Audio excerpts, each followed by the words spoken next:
menyerahkan jasad korban kepada tokoh intelektual ataupun tokoh pemerintah.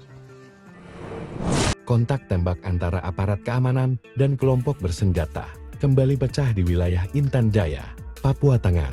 Insiden terjadi pada Jumat dini hari, 18 Juli tahun 2025, sekitar pukul 0.10 menit hingga 25 menit WIB di Kampung Titigi, Distrik Sugapa, Kabupaten Intan Jaya.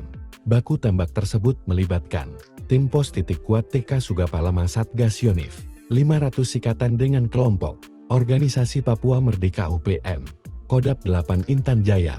Peristiwa bermula saat tim Satgas tengah melaksanakan kegiatan eksfiltrasi logistik dari pos TK Mamba menuju pos TK Titigel.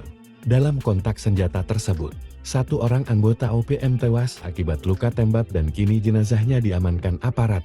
Korban diketahui bernama Ober Mirik, warga Ndugusiga yang bergabung dalam kelompok UPM pimpinan Daniel Aibon Kogoya, yang dikenal sebagai Komandan Batalion Kodap 8 Intan Jaya. Menurut laporan resmi, pergerakan tim Satgas dimulai pada Kamis malam, 17 Juli tahun 2025, sekitar pukul 23 WIB. Tim yang terdiri dari beberapa kelompok personel bergerak menuju titik temu sekitar RPU 7 untuk mengamankan jalur distribusi logistik.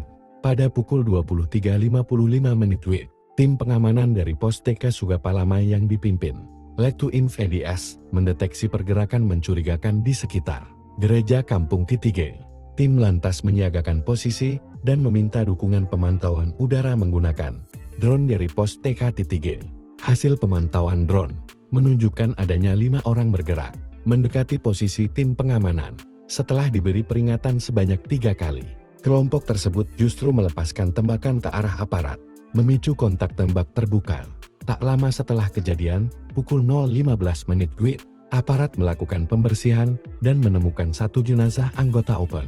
4 lainnya terpantau melarikan diri ke arah Kampung Tausiga.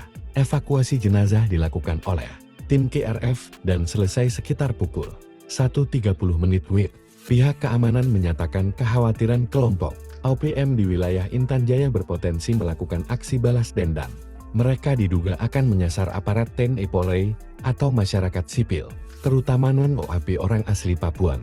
Pihak berwenang juga menyebutkan, dokumentasi dan barang bukti dari kejadian ini bersifat rahasia dan tidak akan dipublikasikan untuk mencegah penyebaran informasi yang bisa memicu eskalasi ketegangan di tengah masyarakat.